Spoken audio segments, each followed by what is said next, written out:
Voici, je me tiens à la porte et je frappe. Si quelqu'un entend ma voix et ouvre la porte, j'entrerai chez lui, je souperai avec lui, et lui avec moi. Apocalypse 3:20. La cinquième période est celle de Sardes. Apocalypse 3:1-6. Le Seigneur Jésus-Christ se présente comme celui qui a les sept esprits de Dieu. Apocalypse 3:1. Le vêtement blanc promis au vainqueur, dans le verset 5, parle de la beauté céleste. Il a aussi promis qu'il n'effacera pas le nom du vainqueur du livre de vie. La sixième période, celle de Philadelphie, Apocalypse 3:7, est la période missionnaire. Le Seigneur se présente comme celui qui ferme et personne n'ouvre, et comme celui qui ouvre et nul ne peut fermer. Dans le verset 12, il donne une quadruple promesse au vainqueur. Il sera une colonne dans le temple de Dieu, une source de force pour les autres croyants. Il portera le nom de la cité de mon Dieu. Mon nom est par-dessus tout le nom de mon Dieu.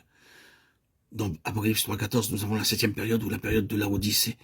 Le Seigneur se présente comme le commencement et la fin. Il est le commencement de la création.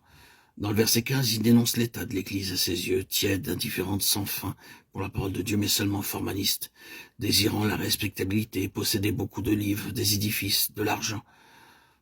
Alors que nous aspirons à partager le trône de Dieu, comme il le promet dans Apocalypse 30:21, nous demandons comment y parvenir avec tant de limitations humaines.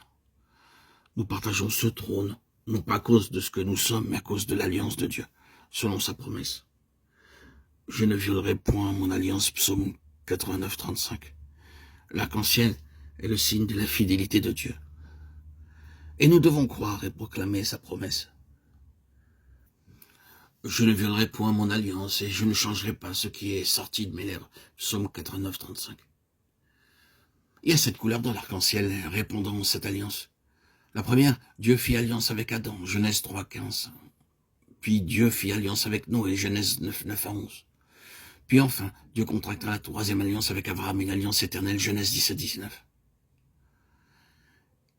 La quatrième fut que Dieu fit alliance avec Moïse, Exode 34:27.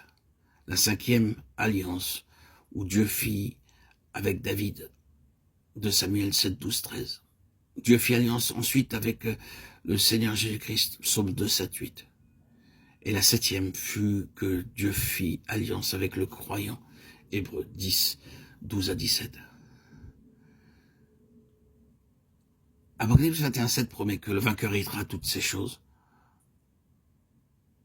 Le chapitre 4 et 5 révèle la gloire du Seigneur Jésus-Christ dans l'Église céleste. Quand l'Église sera parvenue à la perfection, il y avait un arc-en-ciel autour du trône. Le Saint-Esprit de Dieu parle de la plénitude du Saint-Esprit, Apocalypse 4:5.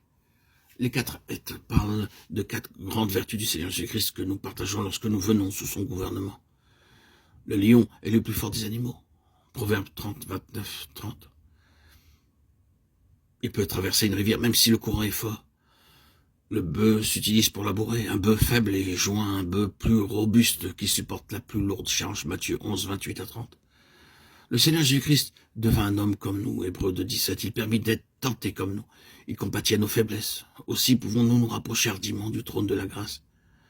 L'aigle construit son nid sur les hauteurs, Deutéronome 32:11. Et nous recevons, frères et sœurs en Christ, ces quatre caractéristiques en venant sous le gouvernement du Seigneur Jésus-Christ. Les vieillards représentent les vainqueurs, pleins d'adoration, Apocalypse 4:10-11. La principale caractéristique d'un vainqueur, c'est qu'il est rempli d'adoration. S'il n'y a pas d'adoration, alors il y a peu de croissance. Frères et sœurs en Christ, nous pouvons avoir un bon enseignement, mais s'il n'y a pas d'adoration, il n'y a pas de croissance.